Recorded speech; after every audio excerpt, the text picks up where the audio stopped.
My dad told me one rule before we went camping. If you hear me calling from the woods at night, don't come out of the tent. I thought he was joking.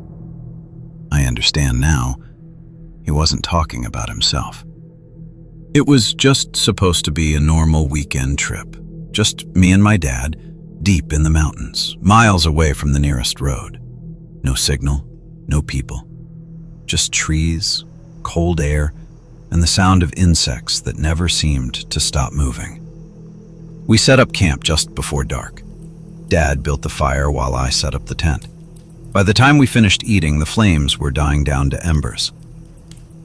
That won't last the night, he said, standing up. I'll grab more firewood. He handed me the flashlight. Stay inside the tent. I'll be 5 minutes. Then he walked into the trees. I watched his light disappear between the trunks. At first, everything felt normal. The fire cracked softly outside. Wind moved through the branches overhead. 5 minutes passed. Then 10. The woods got quieter. Too quiet. Even the insects stopped. That's when I heard footsteps approaching camp. Relief hit me instantly. "Dad?" I called. No answer. The footsteps stopped just outside the firelight. Then his voice came from the darkness. "Hey, bud, come help me carry this wood." Something about it felt off. Not wrong exactly, just empty. "I thought you said stay in the tent," I said. A pause. Then he laughed. But it wasn't my dad's laugh. It started too suddenly and ended too fast. "Yeah," he said. "It's just heavy. Come on out." The zipper moved slightly as a shadow passed over the tent. I noticed something strange. I couldn't hear footsteps shifting weight, just stillness. Like whoever stood outside wasn't breathing. "Can you shine the flashlight at me?" I asked. Another pause. "Forgot it," he said. That didn't make sense. I had the flashlight. He knew that. My stomach tightened. "Dad," I said carefully, "what did we eat for dinner?" Silence, long enough that I felt my heartbeat in my ears. Then he answered, "Hot dogs." We hadn't eaten hot dogs. We had chili from a can.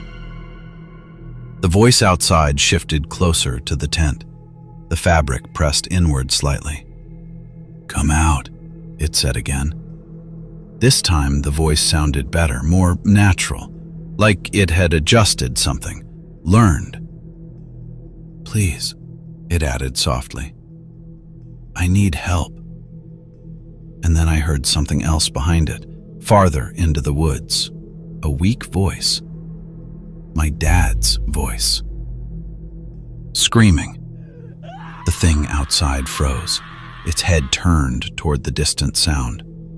For a second, its voice slipped. 2 tones overlapped, one human, one hollow. Then it spoke again, louder. "Don't listen to that.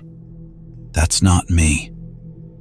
My hands shook as I backed away from the tent wall, because now I understood. Whatever was outside needed me to step out willingly. It couldn't come in. I stayed silent, didn't move, didn't breathe. Minutes passed.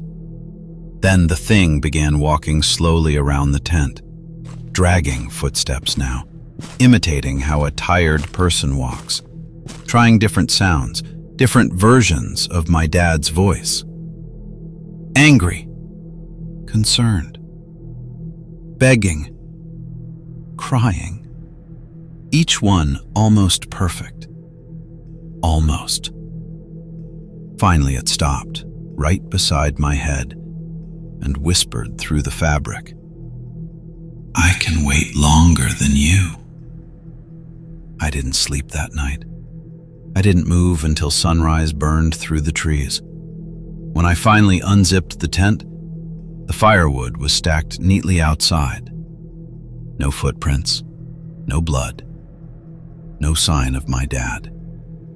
Search teams never found him. They said animals probably got involved. But sometimes, late at night, I hear something moving near our house. Slow footsteps, circling, waiting.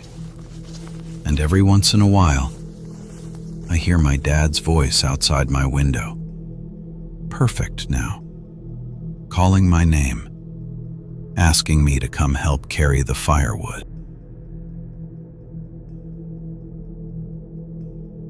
Someone calls to you from the woods at night.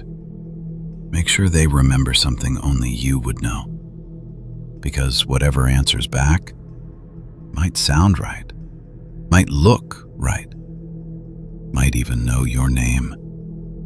But some things learn by watching, some things learn by listening, and some things are still waiting for you to step outside the tent. And I think it finally learned my voice.